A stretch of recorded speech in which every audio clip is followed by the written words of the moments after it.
사랑하는 성도 여러분, 그리고 진리를 찾는 모든 분들께 하나님의 평강과 은혜가 함께 하시기를 기도합니다. 우리의 삶은 때로 끝이 보이지 않는 긴 경주와 같습니다. 때로는 지치고, 때로는 넘어지며, 때로는 길을 잃고 헤매기도 합니다. 오늘 우리는 이 영적인 경주를 어떻게 완주할 수 있는지, 그리고 우리 안에 있는 가장 큰 적인 육신의 소욕을 어떻게 이겨낼 수 있는지에 대한 깊은 지혜를 나누고자 합니다. 오늘 이 귀한 말씀을 듣기 전에 잠시 시간을 내어 좋아요를 눌러주시고 이 채널을 구독하여 주십시오. 여러분의 이 작은 실천이 하나님의 은혜를 더 많은 이들과 나누는 귀한 통로가 될 것입니다. 여러분의 삶에 하나님의 크신 축복과 평안이 늘 함께 하시기를 소망합니다. 우리의 마음을 열기 위해 잠시 오래된 찬송가의 선율에 귀를 기울여 보겠습니다. 예수 나를 오라 하네, 내 영혼의 그윽이 깊은 데서 와 같은 찬송가들은 우리 믿음의 선배들이 불렀던 노래이며 그들의 고난과 승리의 이야기가 담겨 있습니다. 이 찬송가들은 단순한 노래가 아니라 시대를 초월하여 우리의 영혼을 울리는 강력한 신앙 고백입니다. 마치 오랜 세월을 견뎌낸 굳건한 반석처럼 이 찬송들은 우리를 하나님의 임재 앞으로 인도합니다.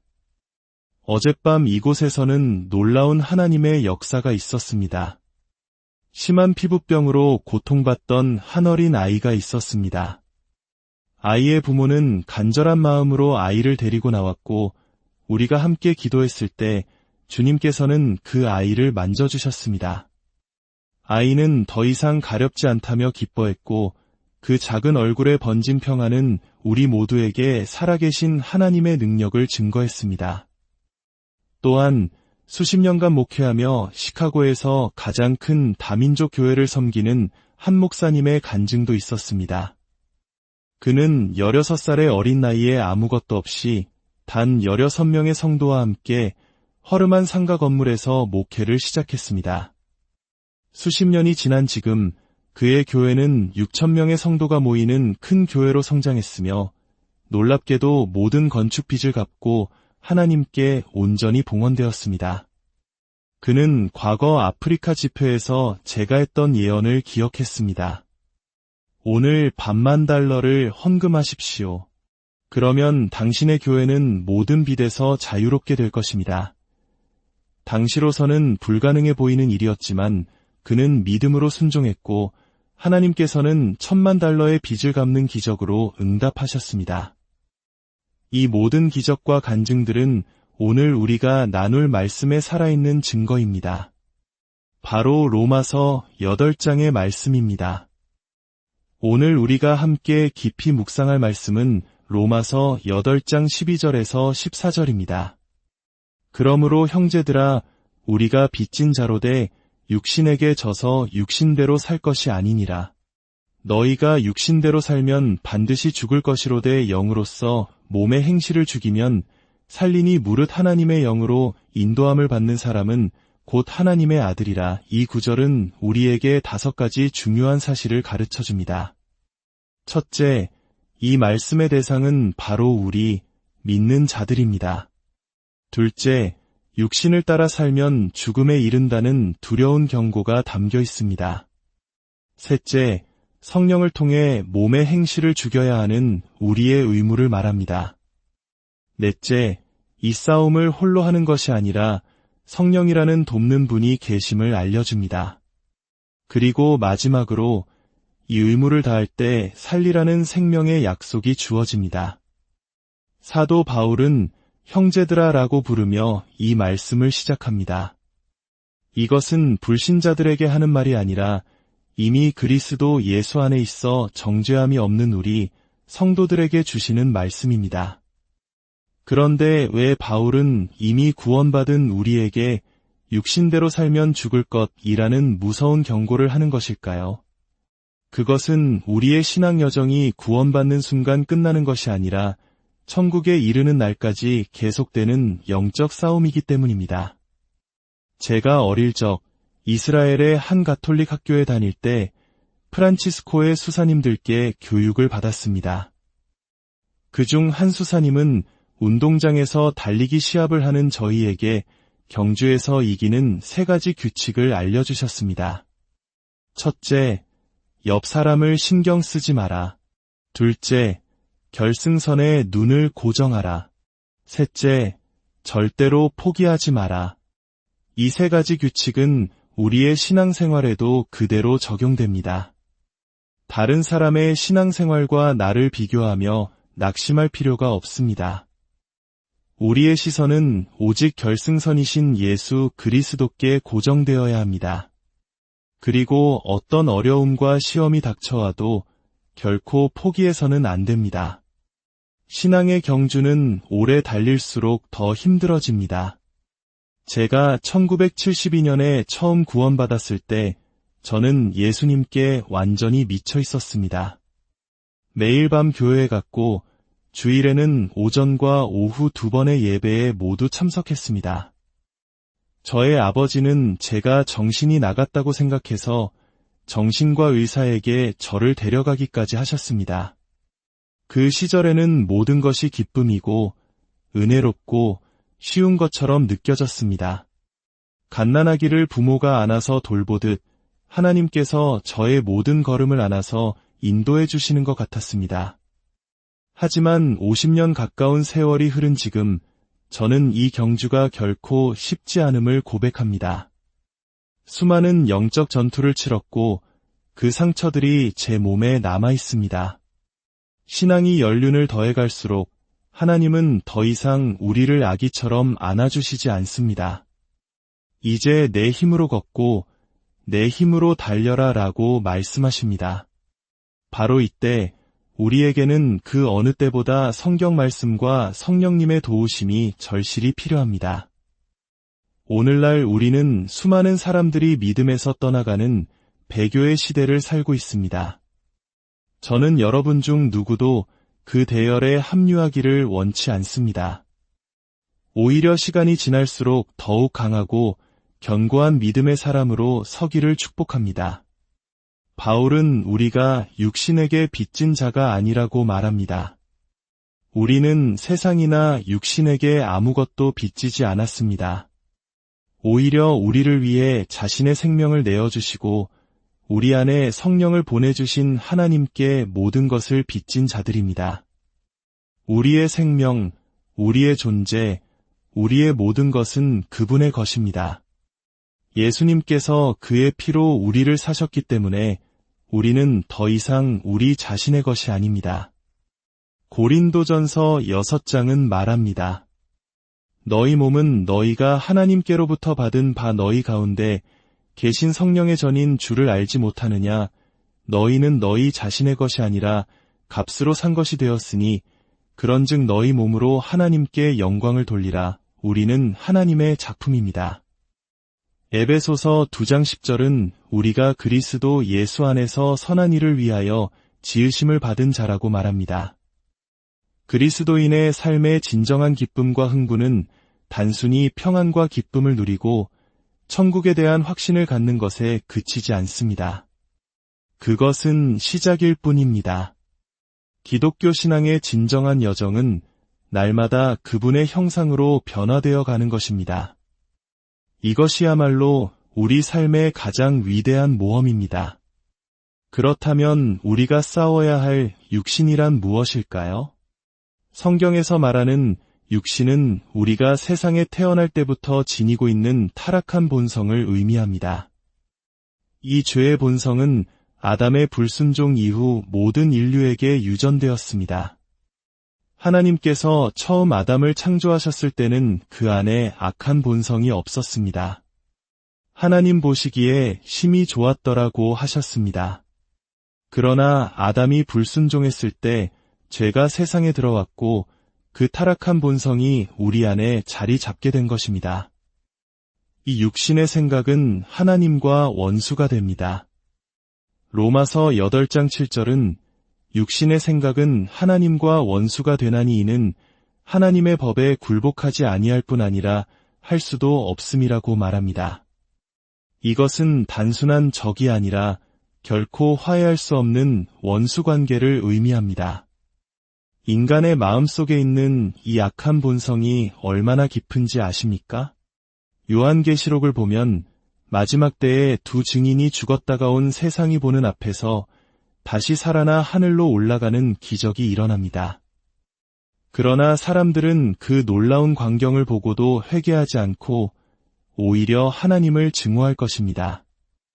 또한 천년왕국 시대의 사탄이 결박되고 천년 동안 인류가 예수님의 완벽한 통치 아래서 평화와 번영을 누린 후 잠시 사탄이 풀려났을 때 수많은 사람들이 다시 하나님을 대적하여 돌아설 것이라고 성경은 예언합니다. 이것이 바로 인간 안에 있는 죄성의 무서움입니다.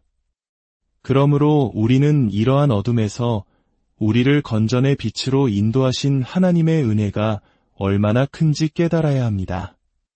우리는 하나님의 능력으로 보호받고 있습니다. 허리케인 속에서 꺼지지 않는 촛불처럼 세상의 온갖 죄악과 유혹 속에서도 우리 안에 있는 생명의 빛은 성령의 능력으로 결코 꺼지지 않습니다. 우리가 할 일은 단 한 가지, 그분께 굴복하고 항복하는 것입니다. 기독교인의 삶은 노력하는 삶이 아니라 항복하는 삶입니다. 내 안에 예수가 그의 삶을 나를 통해 살아가시도록 나를 내어드리는 것입니다. 그럴 때 우리는 비로소 참된 삶을 살기 시작합니다. 그렇다면 어떻게 우리는 육신의 행실을 죽일 수 있습니까? 그 비결은 바로 로마서 8장 13절 하반절에 있습니다. 영으로서 몸의 행실을 죽이면 살리니 놀랍게도 바울은 내 힘으로 육신을 죽이라고 말하지 않습니다. 그는 성령을 통하여라고 말합니다. 이것은 우리가 성령님의 능력을 힘입을 때에만 이 싸움에서 승리할 수 있음을 의미합니다. 성령님이 우리를 대신하여 싸워주시는 것이 아니라 우리가 성령님의 도우심을 구하고 그 능력을 힘입어 싸우는 것입니다. 그분은 우리를 가능하게 하시는 분이지만 실제로 행동하고 순종해야 하는 것은 바로 우리 자신입니다. 매일 아침 눈을 뜰 때마다 기도하십시오. 사랑하는 성령님, 오늘 하루도 예수님을 위해 거룩하게 살도록 도와주세요. 제 삶을 온전히 주님께 내어드리도록 도와주세요. 그러면 성령께서 우리에게 힘을 주실 것입니다. 우리는 매일 결단해야 합니다. 골로새서 3장 5절은 그러므로 땅에 있는 지체를 죽이라 곧 음란과 부정과 사욕과 악한 정욕과 탐심이니 탐심은 우상 숭배니라고 명령합니다. 이것은 매일의 선택입니다. 세상을 우리 마음속에 들여놓지 않기로 결단해야 합니다. 거룩하지 않고 순수하지 않은 말과 생각과 문화를 거부해야 합니다. 육신을 굶주리게 해야 합니다. 로마서 13장 14절은 그 비결을 이렇게 말합니다. 오직 주 예수 그리스도로 옷 입고 정욕을 위하여 육신의 일을 도모하지 말라. 우리가 매일 예수 그리스도께 우리 자신을 내어드릴 때 우리는 육신을 위한 어떤 계획도 세우지 않게 됩니다. 이것은 마치 의자에 앉는 것과 같습니다. 우리는 의자에 앉을 때 다리가 튼튼한지 나사가 잘 조여 있는지 확인하지 않습니다. 그저 의자가 나를 받쳐줄 것을 온전히 신뢰하고 몸을 맡깁니다. 하나님을 신뢰하는 것도 이와 같습니다. 복잡한 계산이나 의심 없이 그저 우리 자신을 온전히 그분께 내어드리는 것입니다. 지금 이 시간, 이곳에는 하나님의 강력한 임재가 가득합니다. 우리가 이렇게 성령님 안에서 육신을 이기고 그분께 순종하며 나아갈 때 하나님의 놀라운 치유와 기적이 우리의 삶에 나타나기 시작합니다. 혹시 몸이 아프신 분이 계십니까? 지금 아픈 곳에 손을 얹으십시오. 주님께서는 당신의 질병을 치유하기 원하십니다. 이사야서 신세장은 그가 찔림은 우리의 허물 때문이요 그가 상함은 우리의 죄악 때문이라 그가 징계를 받음으로 우리는 평화를 누리고 그가 채찍에 맞음으로 우리는 나음을 받았도다 라고 선포합니다. 지금 이 순간 암세포가 예수 그리스도의 이름으로 꾸짖음을 받고 떠나갑니다. 고관절의 통증이 사라집니다. 심한 관절염이 치유됩니다. 폐의 감염과 허리의 부상이 깨끗하게 낫습니다. 소화불량과 위장의 문제들이 해결됩니다. 이곳에 하나님의 치유의 능력이 강하게 임하고 있습니다. 어떤 분들은 몸에 뜨거운 열기를 느끼고 어떤 분들은 전기가 흐르는 듯한 찌릿함을 느낄 것입니다. 이것은 성령님의 기름 부으심이 당신을 만지고 치유하고 있다는 증거입니다. 제가 모든 질병의 이름을 부를 수 없습니다. 하지만 중요한 것은 당신이 믿음으로 받는 것입니다. 당신의 질병을 주님께 드리십시오. 당신의 죄를 그분께 드렸던 것처럼 당신의 질병도 그분께 온전히 맡기십시오. 그러면 그분께서 즉시 당신을 고치실 것입니다. 한 어머니는 뇌종양 사기 판정을 받은 아기를 데리고 이곳에 왔습니다. 병원에서는 아기에게 남은 시간이 얼마 없다며 집으로 돌려보냈습니다. 하지만 어젯밤 우리가 함께 예배할 때 성령께서 그 아기를 만지셨습니다. 힘없이 축 늘어져 있던 아기가 예배 후에 뛰어놀기 시작했고 전에는 볼 수 없었던 생기와 에너지가 넘쳐났습니다. 할렐루야! 15년 동안 헤로인 중독자로 살았던 한 청년이 금단 증상으로 극심한 고통 속에 있었습니다.